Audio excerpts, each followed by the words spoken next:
Shalom Bapak Ibu Saudara sekalian yang dikasihi Tuhan Yesus Kristus. Selamat hari Minggu, selamat beribadah.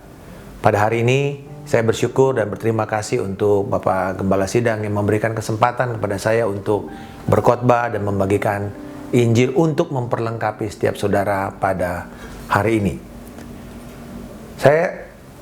Judul khotbah saya adalah, saya akan berbicara mengenai Mature Disciples of Christ. Teks kita dari Efesus pasal yang keempat ayat 13 sampai dengan 16. Mari kita baca bersama-sama dimanapun saudara berada. Sampai kita semua telah mencapai kesatuan iman dan pengetahuan yang benar tentang anak Allah, kedewasaan penuh dan tingkat pertumbuhan yang sesuai dengan kepenuhan Kristus, sehingga kita bukan lagi anak-anak yang diombang-ambingkan oleh rupa-rupa angin pengajaran, oleh permainan palsu manusia, dalam kelicikan mereka yang menyesatkan. Tetapi dengan teguh berpegang kepada kebenaran di dalam kasih, kita bertumbuh di dalam segala hal ke arah Dia, Kristus yang adalah kepala. Daripadanya lah seluruh tubuh yang rapi tersusun dan diikat menjadi satu oleh pelayanan semua bagiannya, sesuai dengan kadar pekerjaan tiap-tiap anggota, menerima pertumbuhannya dan membangun dirinya dalam kasih. Kita berdoa. Bapa di surga, kami mengucap syukur untuk kebenaran firman-Mu pada hari ini. Kami berdoa kiranya Tuhan Engkau menuntun kami dari firman yang tertulis ini kepada Kristus, firman yang hidup dan yang mengubah kami, mengubah cara berpikir kami, cara bertindak, dan biarkan juga ada roh yang mau bertobat Tuhan, berbalik dari setiap jalan-jalan kami yang salah, yang tidak berkenan dan memuliakan Tuhan. Di dalam nama Tuhan Yesus Kristus, kami berdoa dan mengucap syukur. Haleluya. Amin. Saudara-saudara, ketika kita berbicara mengenai gereja, tubuh Kristus, ada dua gambar yang menarik tentang gereja. Pertama, ada yang mengatakan gereja itu seumpama kapal pesiar. Nah, kalau kita tahu kapal pesiar itu orang belinya itu udah mahal, lalu berharap ada fasilitas. Fasilitas yang macam-macam. Semakin banyak fasilitas, semakin banyak yang ditawarkan untuk kenyamanan perjalanan, maka akan semakin larislah kapal pesiar itu. Dan itu bisa sampai berapa tingkat dengan segala macam hiburan yang manusia bisa temukan untuk mengatasi kebosanan di dalam perjalanan laut. Umumnya orang-orang di kapal pesiar tujuannya cuma satu, bersantai. Tidak mau disibukkan dengan tanggung jawab. Saya udah bayar mahal untuk menikmati fasilitas. Dan yang kedua, kapal perang. Kalau di kapal perang kita tahu mau kapalnya kecil, mau itu kapal carrier pembawa pesawat-pesawat tempur. Di situ orang-orang adalah orang-orang yang terlatih, yang dipersiapkan, punya misi minimal 6 bulan. Kapal perang itu kalau dia harus mengitari bagian dari daerah region yang dia patroli. Dan di situ mereka sudah siap dengan segala persiapan di dalam keterampilan, kompetensi mereka, dan tidak ada satupun di situ yang pengangguran atau tujuannya cuma mau ikut jalan-jalan. Semua orang dari mulai level yang paling rendah sampai yang paling tinggi komandannya, semua memiliki tanggung jawab dan tugas. Semua diperlengkapi untuk misi yang telah ditetapkan. Nah, gereja tanpa sadar bisa jatuh kepada keadaan menjadi kapal pesiar. Orang datang, duduk, menikmati fasilitas, dan kemudian merasa nyaman dengan semua itu, lalu kemudian pulang. Ya, pasti kita kemudian memberikan persembahan. Tetapi sebenarnya Tuhan mengatakan gereja itu adalah gereja yang mempersiapkan diri untuk satu misi yang Tuhan sendiri berikan, yaitu amanat agung Matius 28 ayat 19 sampai 20. Menjadikan segala bangsa murid.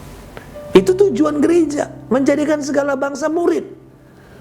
Dan kemudian caranya kita pergi, kita membaptis mereka, membawa mereka menjadi bagian anggota jemaat, dan kemudian mengajar mereka untuk menjadi taat, melakukan semua firman Tuhan, yaitu untuk menjadikan murid. Ketika Rasul Paulus mendapatkan pewahyuan tentang gereja di dalam Efesus, kita tahu bahwa ini adalah surat yang paling banyak berbicara tentang pewahyuan akan gereja, akan tubuh Kristus. Bagaimana harusnya beroperasi dan ada semangatnya dari gereja itu apa, tujuannya apa, semua ada. Bagaimana mulainya, orang-orangnya siapa saja yang menjadi bagian tubuh Kristus, semua ada di sana. Dan apa yang Tuhan sudah siapkan sebagai kekayaan, kemuliaan dan kuasa gereja di dalam Efesus pasal yang pertama. Ketika dia berbicara mengenai Efesus pasal yang keempat, dia sedang berbicara mengenai bagaimana gereja bertindak, berlaku. Karena Efesus pasal yang keempat itu dimulai dengan bagaimana perilaku orang percaya, bagaimana kita hidup sebagai orang percaya.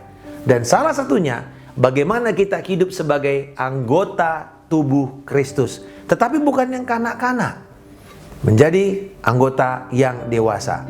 Kita melihat di sini bahwa kedewasaan bersama secara progresif sebagai anggota jemaat dimulai dengan kata, kita semua telah mencapai kesatuan iman dan pengetahuan yang benar tentang anak Allah. Kita semua. Tidak ada yang terlewatkan. Tidak ada yang mengatakan, oh saya nggak bisa, saya nggak layak, saya belum bisa. Nggak ada. Kita semua telah mencapai kesatuan iman. Jadi berarti ada satu tujuan untuk kita bertumbuh di dalam iman dan pengetahuan yang benar tentang Kristus. Jadi gereja harus menuntun setiap orang, murid-murid, dari mulai mereka mengenal Allah dari kelahiran kembali, sampai bertumbuh menjadi orang yang dewasa. Murid tidak bisa hanya menjadi kanak-kanak, tetapi harus bertumbuh untuk menjadi dewasa, menjadi matang. Dan itu sebenarnya kata kesempurnaan di dalam perjanjian baru. Menjadi dewasa, menjadi matang, siap menerima tanggung jawab. Dan ternyata kedewasaan ini tidak bisa hanya dinikmati sendirian. Ini adalah pertumbuhan bersama-sama dan secara progresif. Jadi kita tidak bisa membandingkan diri kita dengan orang lain. Sebenarnya kita harus membandingkan diri kita dengan tahun lalu. Itu yang namanya pertumbuhan yang progresif. Tetapi masing-masing kita sesuai dengan takaran iman, kita bertumbuh. Kita saling bahu-membahu. Steve Murrell mengatakan bahwa spiritual formation can only be done among the followers of Jesus. Pembentukan rohani, pemuritan hanya bisa terjadi di dalam konteks bersama-sama dengan para pengikut Kristus lainnya. Pemuritan tidak bisa dilakukan sendirian dengan Yesus semata-mata, tidak. Yesus tidak pernah punya ide itu. Sejak awal dia merekrut murid-murid selalu dalam bentuk bersama-sama. Karena ketika mereka diproses bersama-sama dalam komunitas, disitulah hidup mereka berubah. Dan mereka berubah menurut pola patron, yaitu Kristus. Jadi kita saling belajar satu sama lain, saling memperlengkapi, saling mendukung, saling menghargai satu sama lain. Kedewasaan bersama. Jadi setiap murid Kristus dalam tubuh jemaat lokal bekerja bersama-sama untuk sebuah pertumbuhan secara mutual, secara bersama. Jadi nggak bisa hanya satu orang saja yang dewasa, yang sangat rohani, yang lainnya semua kanak-kanak. Tentu di dalam masing-masing jenjang dan tanggung jawab. Tetapi semua orang di dalam levelnya harus mampu dan kompeten melakukan firman Tuhan. Bagaimana caranya kita bertumbuh? Alkitab mengatakan di sini bahwa di dalam ayat 15, caranya adalah dengan memperkatakan kebenaran. Jadi memperkatakan kebenaran itu adalah penyebab untuk sebuah pertumbuhan. Ayat 15 dikatakan sebaliknya, jadi berarti ini kontras. Sebaliknya, dengan memperkatakan kebenaran di dalam kasih, kita bertumbuh di dalam segala hal, segala lini, segala segmen, segala aspek area kehidupan kita. ke arah Dia, Kristus yang adalah kepala. Jadi jelas, semua objeknya Kristus. Jadi nggak ada yang lain. Kita nggak punya agenda lain. Bagaimana setiap orang tuh hidup menjadi serupa seperti gambaran anaknya, yaitu Kristus. Itu adalah tujuan kita. Tetapi bagaimana caranya? Dikatakan kita ini bertumbuh di dalam kasih ketika kita memperkatakan kebenaran. Saudara-saudara, kata memperkatakan kebenaran, ya, aletheontes, ya. Aletheontes ini punya ide seperti ini. Ya, dalam bahasa Yunani idenya adalah memperkatakan dan melakukan kebenaran. Jadi kita memperkatakan kebenaran bukan cuma speaking the truth, tetapi ketika kita bilang I speak the truth, artinya saya juga sedang berusaha melakukannya. Jadi saya tahu ada standar, ada kebenaran, dan kebenaran itu saya yakini, tetapi juga kebenaran yang saya yakini itu saya hidupi. Karena kalau enggak itu nanti namanya munafik. Gitu ya. Jadi jangan jadi munafik. Disinilah sebenarnya hakikat pemuritan itu. Kita tolong seseorang untuk bertumbuh mentaati firman Tuhan. Langkah pertama seorang murid adalah menjadi pengikut Kristus. The followers of Christ. Berarti apa? Ujiannya apa? Ukurannya. Ketaatan. Ketaatan. Jadi apa yang kita harapkan waktu kita menjadi pengikut Kristus? Menjadi pengikut yang taat. Kepada apa? Kepada firman Tuhan. Kepada firman Tuhan. Itu sebabnya seorang murid perlu memahami firman Allah. Tapi bukan cuma memahami sekedar untuk tahu, tetapi memahami untuk melakukan. Untuk bisa menerapkan di dalam kehidupan kita. Karena dengan itulah kita bertumbuh. Ya, bertumbuh menjadi dewasa. Kita mesti menaruh beban kepada otot-otot iman kita ini supaya kita bertumbuh. Otot-otot manusia rohani kita ini. Caranya ya melakukan firman Tuhan. Tetapi melakukan itu pun harus bersama-sama dengan komunitas. Di dalam kelompok pemuritan. Mungkin teman-teman, saudara-saudara sini yang sudah punya kelompok pemuritan, gunanya saudara ada di sana. Bukan cuma datang lalu hahaha, fellowship, makan-makan, itu baik. Tetapi kita mesti mengerti juga, di sana kita harus belajar memperkatakan kebenaran dan melakukan kebenaran. Jadi kita akan mendorong seseorang, udah lakukan belum firman yang kita dengar hari Minggu tadi? Kita dalam diskusi selalu mesti ada pertanyaan ini yang harus kita jawab. So what? Gitu ya. Terus apa? Oke, kita mesti bertumbuh. So what? Gimana caranya? Now what? Sekarang gimana dong? Apa yang harus saya lakukan? Kalau itu tidak kita jawab setiap kali pertemuan, maka pertemuan kita cuma jadi sebuah pertemuan intelektual. Ya tahu sih, tahu firman, kita belajar, kita dengar khotbah. Tapi gimana cara melakukannya? Saya punya pergumulan ini, tolong dong bagaimana saya melakukan firman ini. Nah, di situ kita saling menolong. Disitulah pelayanan pemuritan itu terjadi. Kita saling mendoakan, kita kemudian tanya gimana? Sudah lakukan belum? Gimana waktu kamu melakukan? Ada persoalan nggak? Saudara-saudara, saya belajar ya di dalam bisnis saja. Ketika terutama bisnis yang sifatnya jaringan, networking atau mungkin multi level marketing, pasti orang-orang itu kalau ada sistem ya, kalau nggak ada sistem mah gawat. Tapi kalau emang ada sistem, sekalipun ada sistem, biasanya mereka mulai dengan pertama ini dulu, memastikan you know the why. Alasan kenapa kamu ada di situ. Kenapa kamu ikut bisnis itu. Macam-macam alasan orang. Tetapi semakin kuat the why-nya, semakin bertahanlah orang itu di dalam bisnis tersebut atau sistem tersebut. Sama. Ada aksioma ini. If you know the why, the how will be easier. Kalau Anda tahu alasan, penyebab kenapa Anda melakukannya, cara melakukannya akan lebih mudah. Karena kita akan menemukan cara-cara itu nggak perlu harus sama. Nggak perlu harus begini, satu metode, enggak. Kan tergantung daripada konteks. Saudara ibu rumah tangga ya akan berbeda dengan saudara seorang profesional, seorang mahasiswa, pelajar. Akan beda. Tetapi semuanya punya why-nya. Kenapa saya memuridkan? Karena pertama itu adalah kehendak Allah, yang kedua Allah mengasihi orang terhilang. Ini why yang paling kuat. Kalau gereja punya why yang paling kuat, bagaimana kita membawa jiwa-jiwa kepada Kristus, maka kita akan menemukan cara untuk membuat orang-orang menjadi murid yang efektif. Nah, sewaktu orang itu belajar bertumbuh di dalam melakukan firman ini, dan bersama-sama ada sistemnya yang mendukung mereka untuk bertumbuh, maka kemudian perkataan kebenaran itu akan dihidupi. Nah, ketika orang mulai melihat kehidupan itu terjadi, apa hasilnya? Ketika kebenaran itu terikat di dalam kasih, Roh Kudus akan bebas bekerja, melakukan segala perkara di dalam jemaat tersebut. Dan hasilnya pasti luar biasa. Jangan kaget kalau kemudian nanti akan banyak sekali kisah-kisah, cerita-cerita bagaimana Tuhan dan kasih Tuhan bekerja.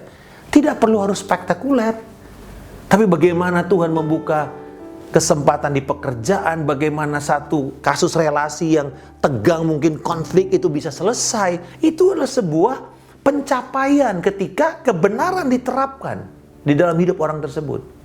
Ketika orang tersebut berhasil mengampuni.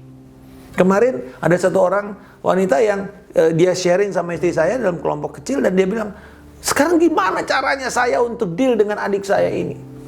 Dan ketika kita mulai ngobrol, kita doakan, dan kemudian tadi dia bilang, aduh aku berterima kasih, saya beban saya lepas, dan sekarang saya bisa menjadi diri saya sendiri. Itu saudara, satu demi satu kebenaran-kebenaran itu dia lakukan, dan dia menjadi dewasa dengan itu. Jadi saudara-saudara, ketika kebenaran itu diikat dengan kasih. Nah, di sini kasih itu apa? Kepedulian kita satu sama lain. Bahwa kita tidak langsung menghakimi orang itu. Abis kamu begini sih, kamu begini sih. Kenapa kamu nggak datang? Udah lama banget kamu nggak datang. Itu sebenarnya tanpa sadar adalah pertanyaan-pertanyaan penghakiman. Tapi kalau kita misalnya bilang, ada apa? Apa yang membuat kamu nggak bisa hadir? Dan itu yang kemudian kita bisa bilang, bagaimana kita bisa menolong kamu. Di situ orang akan lihat kepedulian. Dan paling gampang, Bapak Ibu Saudara sekalian, bagaimana caranya kita bertumbuh di dalam Kristus sebagai murid? Belajarlah mendoakan orang lain sesegera mungkin. Nggak usah lama-lama, mungkin cuma 10 detik, ya 15 detik, saudara berdoa ketika saudara dengar sebuah kebutuhan. Apakah itu lewat WA, status WA, angkat telepon sebentar, atau mungkin teks, saya berdoa buat kamu, saya berdiri untuk kamu, don't worry, kalau misalnya ada kesempatan, ayo kita berdoa. Itu jalan yang paling hebat yang membuat sebenarnya sebuah kelompok pemurid itu menjadi hidup. Itu apa? Doa. Karena begini, orang mungkin bisa perbedaan pandangan dan juga pengetahuan firman. Tetapi orang nggak bisa sangkal tentang kuasa doa. Dan ketika itu terjadi, wah, orang akan bilang, ini ada Allah yang hidup di sini. Karena bagaimana kita melihat Allah yang hidup? Ketika dia bekerja menjawab doa-doa kita. Haleluya. Jadi kebenaran itu ketika diperkatakan dan diikat dengan kasih, Roh Kudus mendapatkan ruang kerja yang begitu luas untuk menjangkau dan menyatakan pekerjaannya kepada jemaat. Nah, sebagai hasilnya apa? Kalau kita terus-menerus melakukan kebenaran sebagai pribadi, kelompok pemuritan, dan sebagai jemaat, kita lihat di sini efeknya adalah jemaat mencapai kedewasaan rohani. Ayat 13 dikatakan, sampai kita semua telah mencapai kesatuan iman dan pengetahuan yang benar tentang anak Allah. Jadi ada pengetahuan, tetapi juga ada iman. Dari sini iman kan bukan cuma sekedar iman pengetahuan, tapi iman di dalam tindakan. Iman yang berbuah di dalam bentuk perilaku yang berubah. Jadi kesatuan iman, kesatuan pengetahuan tentang anak Allah, tentang Kristus. Lalu di situ ada kedewasaan penuh. Dan tingkat pertumbuhan yang sesuai dengan kepenuhan Kristus. Rasul Paulus mendoakan jemaat, dan ini menjadi doa wajib kita. Di dalam Efesus pasal yang ketiga ayat 14-21, itu ada 3 hal yang Paulus selalu minta jemaat melakukan. Dan kalau seorang murid berdoa untuk 3 hal ini, saya percaya bahwa Tuhan pasti jawab. 1, dikatakan, berdoalah untuk engkau dikuatkan. Dikuatkan oleh kekuatan Allah untuk melakukan kebenaran firman-Nya. Berdoa untuk engkau dikuatkan, menjadi bejana yang kuat dan kokoh. Yang kedua, berdoa supaya engkau bisa memahami akan kasih Kristus itu. Dengan cara bagaimana? Melakukannya, mengalaminya bersama-sama dengan kelompok orang-orang yang menyembah Tuhan, orang-orang kudusnya, gerejanya, kelompok pemuridan saudara. Lalu yang ketiga, minta kepenuhan Kristus, kepenuhan Allah. Dan semakin kita membangun relasi yang intim dengan Kristus, di situ engkau akan mengalami kepenuhan Kristus. Jadi dikatakan di sini, ketika engkau juga sampai kepada kepenuhan Kristus itu, engkau akan bertumbuh mencapai kesatuan dan kedewasaan iman. Apalagi hasil kebenaran itu? Bukan cuma jemaat mencapai kedewasaan. Jadi artinya jemaat tahu ini, ketika dia datang ke gereja, dia nggak datang untuk dilayani, tapi dia datang mulai melayani. Bukan hanya pelayanan praktis, saudara-saudara, tetapi melayani orang-orang yang berkebutuhan. Yang paling gampang misalnya, mungkin di gereja kalau di online kita nggak kelihatan. Tetapi kalau misalnya nanti sudah kita ibadah ragawi lagi, saudara datang, oke, kita bawa persembahan, kita persiapkan diri, kita menyembah Tuhan. Tetapi bisakah saudara setelah ibadah bertemu dengan seseorang atau sebelumnya? Ini saya sebut sebagai 15-minute rules. 15 minutes rules sebelum atau setelah ibadah. Jadi biasanya saya datang ke gereja bukan karena saya pendeta loh. Dan saya lakukan ini, saya ajar orang-orang untuk melakukan ini juga di gereja. Yaitu apa? Saya bilang ini, lihat nggak orang yang lagi duduk? Dia lagi duduk mempersiapkan diri. Oke, datang ke sana, perkenalkan dirimu. Dan tanya segala macam. Mungkin dia orang baru. Biasanya orang baru tuh nggak mau telat loh. Yang paling suka telat itu cuma orang-orang yang udah lama. Yang baru enggak, dia takut soalnya. Nah, di situ kemudian kita ngobrol. Dan kalau dia ngobrol dan waktunya sebentar, lalu kita bisa mempersiapkan, boleh nggak kita berdoa bersama untuk persiapan ibadah? Oh iya, mau, thank you. Doain. Nanti setelah ibadah selesai, langsung ketemu lagi sama orang itu. Gimana tadi ibadahnya? Gimana respons kamu? Karena kadang-kadang kita bilang, siapa yang baru datang? Jarang-jarang lagi orang mau angkat tangan gitu loh. Apalagi jemaatnya kalau misalnya nggak terlalu banyak. Takut, kelihatan dilihatin orang. Tapi saudara, ketika ada satu orang yang mendekati, gimana? Tadi kan sudah kenal soalnya, bukan lagi orang baru. Oh iya, aduh seneng sekali ya aku hari ini doain. Oke, boleh nggak saya berdoa buat kamu? Firman tadi itu bisa terjadi. Dengan senang hati. Dan setelah itu kita bangun kontak lagi. Begitu sebenarnya cara yang paling gampang kita bisa menjangkau. Orangnya sudah datang ke gereja. Kita nggak cari di pinggir jalan, kita nggak cari di mana.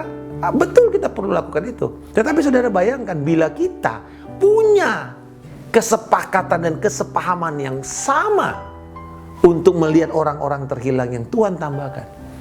Saya percaya ketika kita datang memberi, karena orang dewasa itu tidak datang mengambil tapi datang memberi. Itu tanda kedewasaan. Dia memberi kontribusi dan kontribusi yang positif. Dan bayangkan bila semua orang seperti di kapal perang tadi, masing-masing melakukan tanggung jawabnya dengan kompetensi yang baik. Jadi jangan untuk kita mau menjadi jemaat yang dewasa, menjadi murid yang dewasa, jangan takut juga saudara untuk dilatih.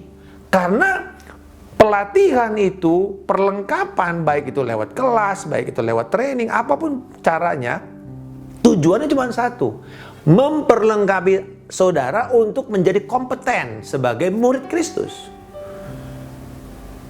Dan kemudian ketika saudara nanti ada di dunia kerja, ada orang yang pengen didoakan, atau siapa tahu tiba-tiba ada yang kerasukan di pabrik gitu ya. Mau cari siapa? Andalah sebenarnya yang pertama yang Tuhan mau untuk melakukan itu di sana. Dan orang akan kagum ketika bilang, kok kamu bisa ya? Nggak perlu harus menjadi pemuka agama. Ya kenapa? Karena kita diperlengkapi untuk bisa siap melakukan pelayanan-pelayanan yang mendasar. Itu murid yang dewasa. Lalu murid yang dewasa juga memiliki apa? Kestabilan doktrin. Karena semua orang mencapai pengetahuan yang satu di dalam pengenalan akan Kristus. Ayat 14 dikatakan, sehingga kita bukan lagi kanak-kanak yang diombang-ambingkan oleh rupa-rupa angin pengajaran, oleh permainan palsu manusia dalam kelicikan mereka yang menyesatkan. Hari-hari ini kita mendengar begitu banyak aliran-aliran, begitu banyak angin pengajaran. Dengan YouTube semua orang bisa ngomong, semua orang bisa kasih pendapatnya. Dan yang paling bahaya adalah begini, kita merasa yang benar itu yang paling banyak, yang paling populer, yang subscribernya paling banyak, itu paling benar. Itulah yang namanya problem dari postmodernisme. Orang merasa itu benar karena populer, karena banyak followersnya. Padahal yang kebenaran yang sesungguhnya justru malah hilang karena kelihatannya ini nggak populer, nggak terlalu banyak orang mau lihat dan mau dengar. Nah, saudara-saudara, di tengah-tengah angin pengajaran yang begitu banyak, bagaimana kita menjadikan jemaat dewasa ketika mereka juga terdidik dengan firman Tuhan? Menjadi murid yang dewasa dalam Kristus harus terdidik di dalam firman Tuhan. Seorang murid punya dedikasi setiap hari, punya persekutuan, mengerti firman Tuhan. Kalau kita nggak ngerti, tanya di dalam kelompok kecil. Diskusikan di sana, diskusikan dengan pemimpin kelompok kecil saudara, diskusikan dengan gembala. Dan saya percaya bahwa ketika kita bertumbuh di sini, ada istilahnya common wisdom. Tidak perlu hanya belajar dari satu orang saja, gurunya, tapi kita bisa belajar dari teman-teman yang lain yang juga mengalami Tuhan. Dan Yesus melakukan itu ketika tanya, menurut kalian, menurut orang-orang siapakah aku ini? Masing-masing jawab kan, menurut paradigma mereka. Oh, ada yang mengatakan kamu Elia, kamu Elisa, kamu seorang nabi. Oke, dia bilang, tapi menurut kamu, siapakah aku ini? Di situ Petrus mengatakan, engkau adalah Mesias, anak Allah yang hidup. Dan Yesus mengatakan, berbahagia engkau Simon bin Yunus, karena bukan manusia yang menyatakan kepada, tapi Allah. Saudara-saudara lihat, Tuhan tahu jawaban itu bisa ada, tidak harus dari dirinya. Bapa bisa menyatakan kepada orang-orang. Bayangkan kalau kita bisa belajar dari teman-teman kita yang lain. Dan mereka juga punya satu otentisitas kebenaran. Dan ketika kita bertumbuh dalam kestabilan doktrin, pengajaran firman, kita akan memperlihatkan kasih bersama-sama. Dengan teguh berpegang kepada kebenaran di dalam kasih, kita bertumbuh dalam segala hal ke arah Dia, Kristus yang adalah kepala. Jadi saudara-saudara,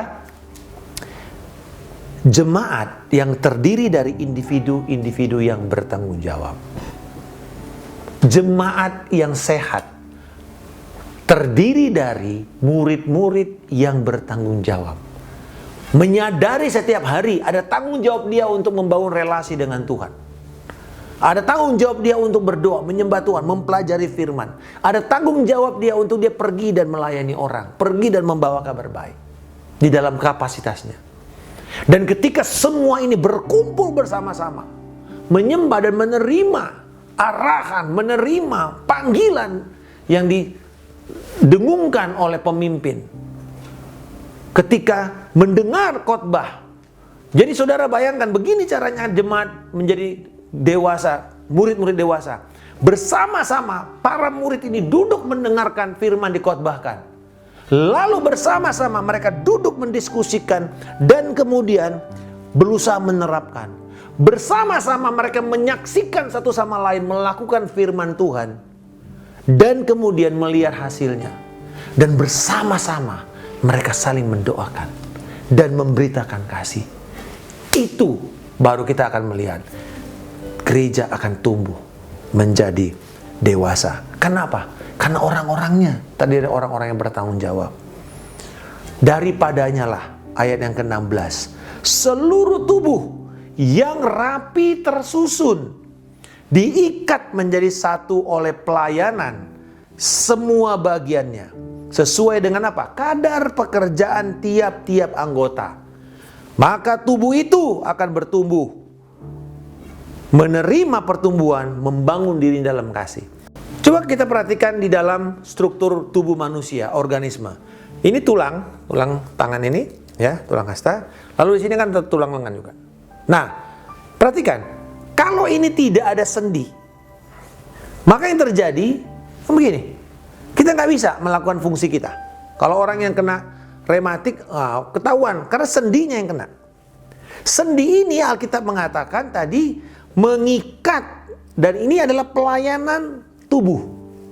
Jadi sendi ini yang mengikat satu sama lain anggota itu di dalam pelayanannya. Dan ini bukan cuma sekedar pelayanan praktis. Oh, sekolah minggu, dewasa muda, ibadah hari minggu, praise and worship, bukan. Tapi pelayanan ini apa? Saling menguatkan, saling memperhatikan, saling mengajar, saling mendorong, saling mengingatkan. Tubuh akan bertumbuh, rapi, tersusun. Ini sendi-sendi ini yang membuat kita bisa beroperasi dengan sehat. Kalau ini kena asam urat, kalau terjadi penumpukan, kalau ini berhenti macet, apa yang terjadi? Pasti lumpuh bagian tersebut. Dan sebenarnya kalau kita tahu ya, orang kena asam urat, walaupun di ujung jarinya atau sendi kakinya yang kena, seluruh tubuhnya itu nggak jalan, nggak bisa jalan, saudara. Tapi sebenarnya itu yang terjadi juga dengan tubuh Kristus. Jadi jangan mengatakan, saya nggak mau bertumbuh, biarin aja orang itu yang bertumbuh. Saya kan cuman sebagai ini aja lah, yang datang aja lah, ya, bukan partisipan. Ada yang mengatakan, oh saya cuma fans aja di gereja ini. Wah, bahaya, saudara. Tuhan Yesus nggak butuh fans. Tuhan memerlukan murid. Jadi ketika semua orang bertanggung jawab, semua orang menerima suara daripada Yesus mengatakan bangkit, karena Kristus Raja telah memanggil saudara semua untuk ada di dalam pelatarannya, di dalam gerejanya, di dalam pelataran kerajaannya, yaitu gerejanya. Dan bila saudara sungguh-sungguh merasa saya menjadi bagian daripada kerajaan Allah, saya menjadi bagian daripada jemaat Kristus yang kudus yang telah ditebus, maka saudara tidak akan bermain-main dengan firman yang diberitakan minggu demi minggu melalui mimbar gereja ini. Dan saudara akan berusaha melakukannya bersama-sama dengan orang kudus, bersama-sama dengan keluarga saudara, mulai dari keluarga saudara, orang tua. Saudara juga bertanggung jawab untuk memuridkan anak-anak saudara, tapi juga izinkan mereka juga dimuridkan oleh orang lain. Dan sewaktu kita memperlihatkan ini dalam rumah kita, dari rumah kita ke tempat kita bekerja, kemanapun, ini akhirnya menjadi gaya hidup. Seorang murid Kristus dewasa adalah murid yang memiliki gaya hidup mengenal Kristus, gaya hidup bersekutu dengan orang percaya, gaya hidup untuk menjangkau dan menjala manusia. Bukan sebuah program, bukan sebuah perjumpaan, bukan sebuah event, tapi sebuah proses berkesinambungan untuk bertumbuh di dalam Kristus. Saudara-saudara sekalian, kabar baik pada hari ini bahwa Tuhan mau setiap orang yang sudah ditebus dikuatkan untuk bisa memahami kasih Allah, menerima kepenuhan Kristus, lalu beroperasi menjadi tubuh, anggota tubuh yang memperlengkapi. Bapa di surga, kami mengucap syukur pada hari ini bahwa Engkau sedang memanggil umat-Mu. Dan ini yang saya merasakan, bahwa Roh Kudus mengingatkan setiap kita pada hari ini, bahwa Aku yang telah memanggil engkau adalah Allah yang setia, Allah yang telah menaruh kerinduan di dalam hatimu, mulai dari para pemimpin-pemimpin. Dan inilah yang Tuhan katakan, bahwa engkau, ketika engkau mulai berlari-lari mengejar itu, mulai melihat kepada visi itu, dan engkau mengatakan, Tuhan, kami mau melihat kemuliaan Tuhan dinyatakan, maka demikianlah firman Tuhan, bahwa lupakan apa yang ada di belakangmu, apa yang terjadi bahkan mungkin masa lalu di mana engkau merasa bahwa ada kekecewaan di dalam pemuridan. Tapi hari ini firman Tuhan berkata bahwa agenda Tuhan tidak pernah berubah. Dia ingin menghasilkan murid-murid. Dia ingin ada murid-murid itu bangkit dan menjadi dewasa. Dan bukan dengan cara instan, tetapi dewasa lewat proses yang berkesinambungan. Dan sewaktu engkau berada dan bersedia untuk mulai dibina, dan engkau akan melihat bahwa Tuhan akan membangkitkan satu angkatan baru yang berapi-api dan berkobar-kobar untuk membawa kabar baik kepada orang-orang yang terhilang. Tuhan, terima kasih. Dan kami berdoa bahwa setiap kerinduan daripada jemaat, para pemimpin, untuk melihat setiap jemaat menjadi murid-murid yang dewasa. Aku berdoa Tuhan, terjadilah itu di dalam nama Tuhan Yesus Kristus. Menjadi murid yang kuat, yang memahami kasih Kristus, dan dipenuhi dengan segala kepenuhan Allah, untuk membawa kemuliaan dari generasi kepada generasi. Di dalam nama Tuhan Yesus Kristus kami telah berdoa dan mengucap syukur. Haleluya. Amin. Tuhan memberkati. Selamat beribadah dan selamat hari Minggu.